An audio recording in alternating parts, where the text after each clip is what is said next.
Well, hey everyone, it's Marcus, and I'm still right here in Bali, in the humidity, in the heat, but I'm heading back to Australia right now via Zoom, where I'm speaking to a total king. He's a total bloody legend in the music industry of Australia. Please welcome everybody, Nathan Cavaleri. Nathan, hey, how are you?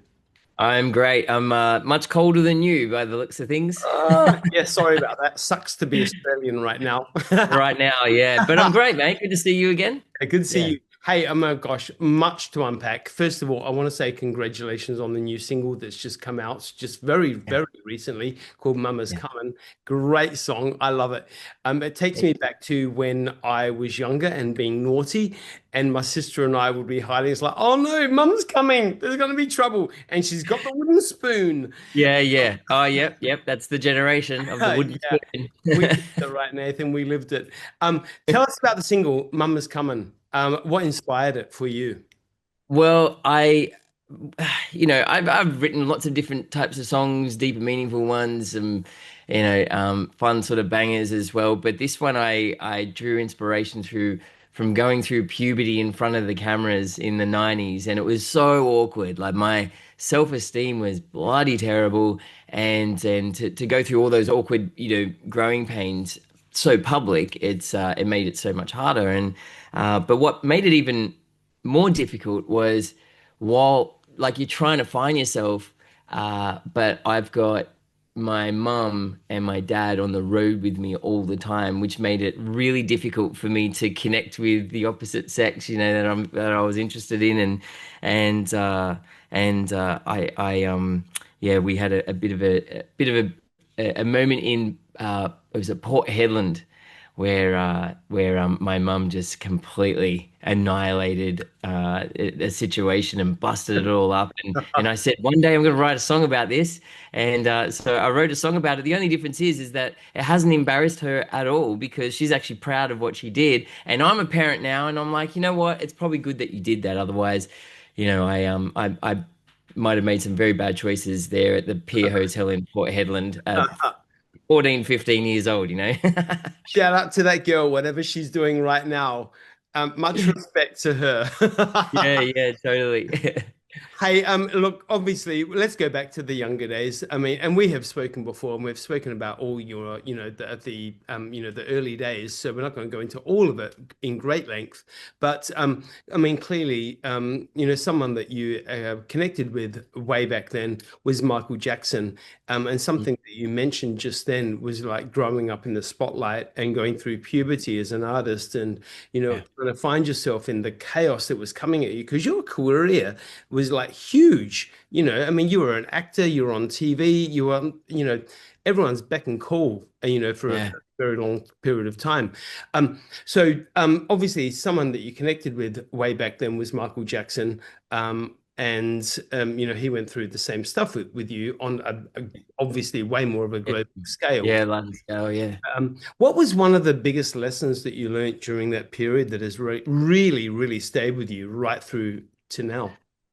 Well, a big one is in just trying to see the positive in those growing pains, like, and that's any type of pain and adversity, because, if I was to go back to what it was like to be, you know, performing with Michael Jackson and BB King and all those people, and then go straight back to suburbia, Campbelltown, Maris Brothers Boys School, and the shit that I would cop, every day going to school.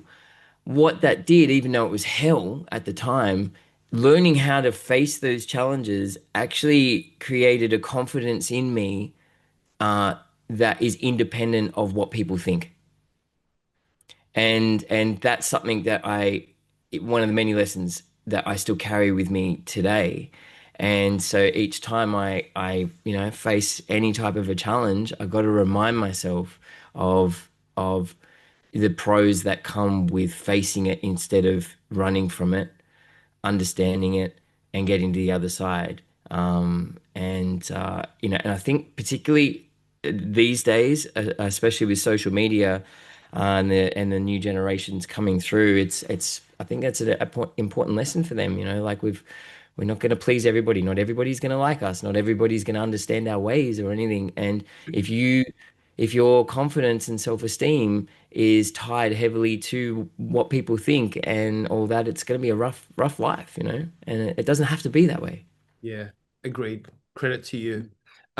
So obviously with those heady periods, was there a moment that you look back on now? It's like, wow, pinch me. Was that actually real? Did that actually really happen? Is there a moment that stands out above all else for you?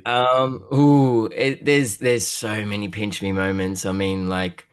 Um, I think like, yeah, playing alongside Michael Jackson was a real pinch me moment because there were lots of artists that I got to play with, like say Etta James is one, but I didn't know who Etta James was at the time, so it wasn't a pinch me moment. I knew who Michael Jackson was, so and so the story of Michael Jackson and I signed to his label. It was uh, we had a choice between Michael Jackson's label, Prince's label, and Madonna's label, which is just wild. Even Go the fact large that and go nowhere, I right? know, I know. The fact that they were even bidding on me, and I was just this like 12-year-old blues guitar player, and the reason why we went with Michael Jackson's label was because he was the only label that gave us creative control.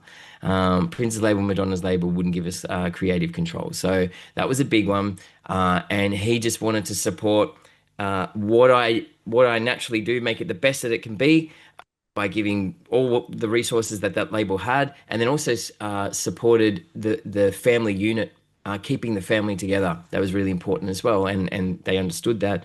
And then he ended up inviting me to play black and white with him for an HBO special in New York. And so we did the rehearsal and then we did the dress rehearsal. And so here I am having that pinch me moment going, this is wild. Like Michael's right there. I'm here. Pyrotechnics are going off everywhere. And and this was the final dress rehearsal. And at the very end of black and white, he passed out. He dropped to his knees and he just face planted the fallbacks. And and I thought it was part of the show. So I kept playing until all the security just went boom. And he got taken away in a stretcher and the gig didn't happen. It No. didn't happen. And which was just wild. I mean, that whole couple of days was wild. But what the lesson in that came a little later. So um despite the fact that I was playing with Michael Jackson, myself or my family, and to some degree my manager, didn't feel good about what I was doing on stage because it wasn't aligned with who I was as an artist. I was a blues artist. I played blues guitar. That's the crowd that the crowd and the other artists that I mixed with, and they had me up on stage essentially being Macaulay Culkin. Yeah, okay. And what was interesting is that BB King not long after invited me to uh, tour with him for 5 weeks. He'd have me up on stage in the middle of his set, and I'd play a couple of songs with him and tell stories and stuff like that. And BB King's manager found out that I was, like that about that show. It was just a story that my manager told his manager, and his manager said, if that went to air, BB King probably wouldn't have had him on this tour. Wow. Yeah, because it's not the brand. It wasn't, and so it's a lesson in you can have all the exposure in the world, but if it doesn't align with what you're doing, it could actually be the thing that messes you up, and you got to undo all of that. Yeah. You know what? So And gotta be real. we've got to the point in our life, I think, haven't we? Because let's be honest, we're not 23 anymore. Mm. But we've got to the point where we know that the universe gives us exactly what we need in every single Yeah. moment, I think. Now, I mean, obviously, unfortunately, there will never ever be another Michael Jackson moment or a Prince moment, but fingers crossed for a Madonna moment. That could still happen. That still could happen. I'm hanging in there for you, Nathan. I'll give her a buzz straight after this Yeah, call. do it. Hey, the other thing I want to say congratulations for is the album that you brought out just in April, which is not that long ago, Live at the Wheatie. Wow, what a banging album. Incredible. Oh, thank you. I That's my first live album I've ever done. I mean, I which blew me away. It's one day I was just on tour and I'm looking at Jimmy Barnes's catalog and Diesel and all my favorites. I'm going, they've got so much live stuff out there, and it hit me. I'm like, I'm a live artist. Why have I not released a live album? I mean, even it's like we spend so much money in the studio and everything. Like, there's magic that happens on the stage. Why am I not just telling this sound guy to hit record and mix it up in the studio? So last year I had my own sound guy for most of the gigs, and I said to him, I'm gonna pick one of these gigs. I don't know which one it's gonna be, whatever the best one is, and I want to release it. So he hit record on all of them, and one of the drives um, shut itself, and we pretty much lost all of the gigs. And I remember the one show that he wasn't at, which was Adelaide, the Wheat Sheaf. Yeah. I'd finished sound check, and this little voice in my head said, "Just see if the in-house sound guy has the ability to record." And I went, "No, no, it's all right. I've got it. I've all got it, from my sound guy." And it just was persistent. It was just like, just ask, ask. So I'm like, "Hey, man, do you have the ability to record?" He's like, "Yeah, absolutely. I've got multi-track, all good." So we recorded it, and I remember it to be one of my favorite gigs of the tour. But I also forgot that I recorded it, and it was during the mournful moment when I realized, my God, my whole tour's worth of stuff is gone. The only two gigs, I didn't play well. What am I going to do? And this USB rocked up in my post. And I Really went, that's right, Adelaide Wheat Sheaf. And I put it in, and I'm like, oh, yeah, it's there. So, awesome. and to put it out, it's a great album. I'm really proud of it. That the lesson in that is embracing imperfections, though.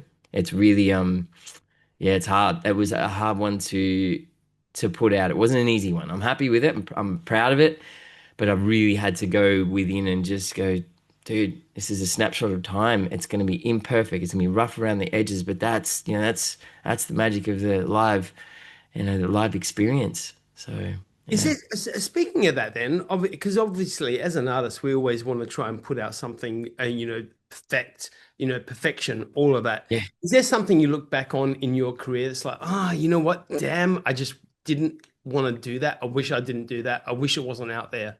Is there anything like that? Yeah. It's not okay, so there's two things that come to mind. I did an I did two albums under Michael Jackson's label. The first album under his label, which featured Andrew Strong from The Commitments, it got like a lot of rotation. It was everywhere. I'm really proud of that album. That was great. The second album that we did, it was at Tito Jackson's old studio. It was I had two bands. I had Robben Ford's The Blue Line, and I had Robben Ford on it. I had and then another band who one of the guitarists was from some Steely Dan. I had Aaron Neville singing on it, Wow. and you know, on paper and even just from like it was a great album, but it wasn't me, and it actually didn't get put out. It was one of those. The world is intercepting here. Michael had sold his label. They didn't want me to get caught up in it, so they released me and without releasing that album. And I have listened to it since, and I'm like, yeah, it's just not me. It's too conservative. It doesn't have the fire and the edge that made me what I was as an artist and who I am now. And then the other thing that I just wish was not out there, and it plagues me because when anybody fucking Googles my name, it pops up is the Paralympic opening ceremony. They got me playing the Paralympic anthem, Jimi Hendrix Star Spangled Banner vibe, and that's cool. But the shit that they got me wearing, oh my God. And remember I was crushing on again, hormones. I was crushing on the wardrobe lady. I'm like, yeah, whatever you say. Yeah, whatever you say. I'll wear whatever you want. It's terrible. The hair, they put stuff in my hair. They had these weird blue glasses. I looked like I was wearing pajamas and then in front of the biggest crowd I've ever played in front of too. Like it's yeah, but fortunately my parents, they were all about cred and authenticity. So the amount of stuff that they blocked and stopped me from doing that. As a kid, I was like, "Oh, that sounds like fun." I know I would have regretted it, just like cringe. So I don't have too many of those moments, which is good. Yeah. I like it. I mean, like, look, you know what? We always hear Kylie Minogue talk about her early days and her cringe moments. So Oh you yeah. gotta have a few cringe moments, right? Otherwise, you haven't made it. Yeah, yeah, absolutely. I think who was it? Some comedian said that when it comes to fashion, our most cringe is often the last big phase we went through. Yeah, yeah. So yeah, But you know what? I think as a creative artist, that has lived, a good few decades now, there's obviously going to be moments where it's like, oh, you know what? Whatever. It is what right. it is. There's always going to be that because you can't have those moments without the incredible glory moments. Absolutely. And I reckon if you don't have those moments, and I have them in other areas in life, but I think I just question whether you really are pushing yourself to the edge in that moment because it's if you're safe all the time and you're getting up in your head about, oh, is this timeless? Is this that? Then you're potentially missing out on a lot of juice.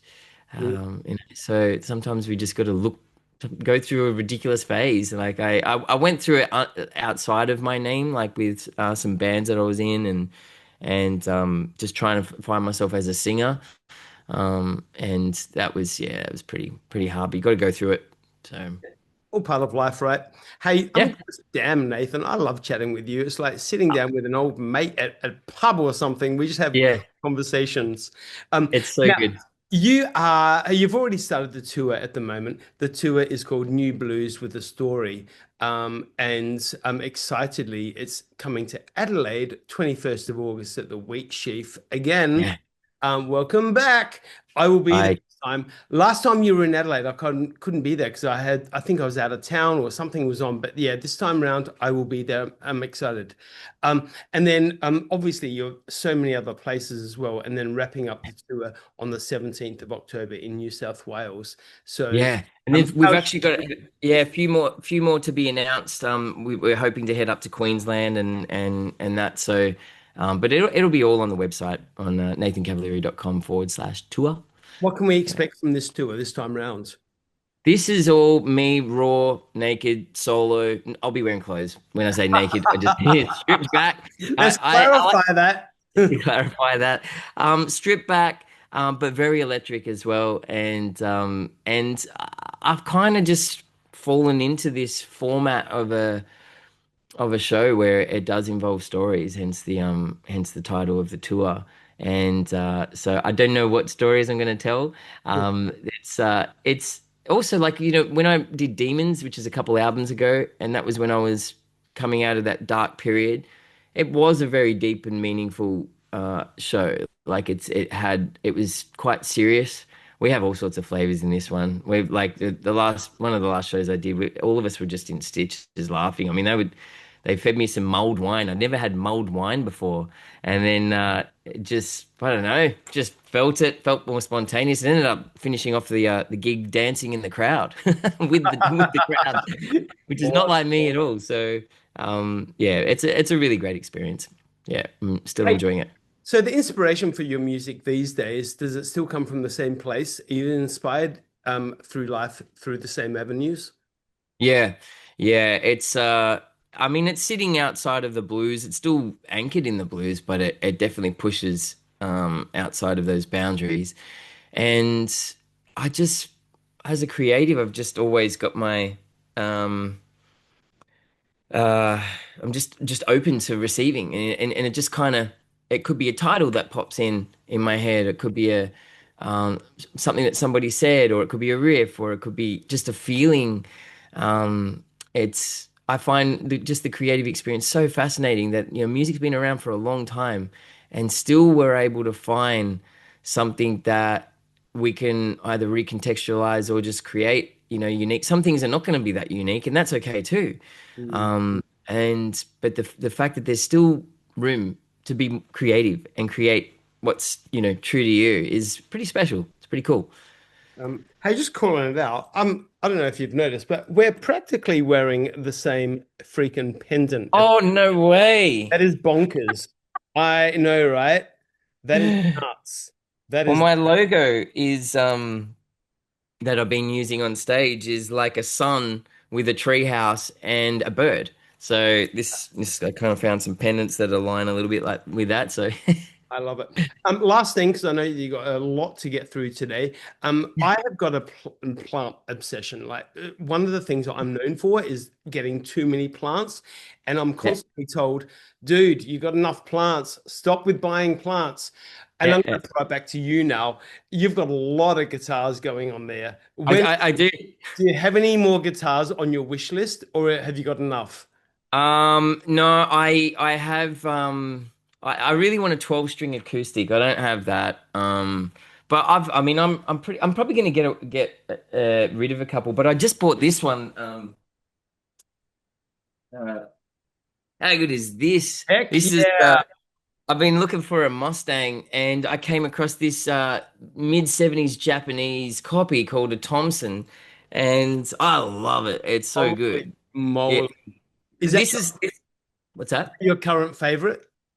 Yeah, my current favorite is this one, and then that thin line telly back there, Yeah. and then I've got this baritone guitar, um, which is so this was actually spray painted by a guy that follows me on Twitch. So I stream on a platform called Twitch, and Yeah. I bought this. It's just a Squire, and I didn't like that it was just a sunburst. It was just I just wanted something a bit different for a baritone guitar, and he said, "Mate, send it up and I'll spray paint it." I mean, now that I think about it, I don't even know him. So I just kind of boxed it up and sent it to him. I mean, I'm lucky that I got it back and he is who he said he was. And then yeah, he spray painted this glitter blue with yeah, the GT stripes. So, you know, I love bringing some of the muscle cars of the 60s and 70s into the world of guitars. It's so much fun. Same. So when you're on tour, how many guitars do you take with you? How many are coming to Adelaide? Four. Four. Yeah, there'll be four. Yeah. It's that's I managed to find these cases that you can take two in one case. Easy. And so then I don't get stung with the extra baggage. That's what was stopping me. So I got pretty excited when I found these dual cases. I'm like, yes, now I can take four guitars on the road. So Life is so much cheaper. it Nathan is. Cavaleri, you're a total champ. I love catching up with you. I love our chats. You're just Same. like sitting down with an old mate, like I said. Yeah. Yeah. Everyone get onto the tour. Like I said, 21st of August in Adelaide at the Wheat Sheaf, right through to the 17th of October in New South Wales. Get on to Nathan Cavaleri's website and grab some tickets. Incredible Australian music. Love it. Nathan, legend. And we'll chat to you really soon. I can't wait to catch up with you in Yeah. Adelaide. Cheers to you, my friend. Looking forward to it. Enjoy Bali. Buddy, you know I will. Okay, bye-bye. Yeah. See ya. Cheers.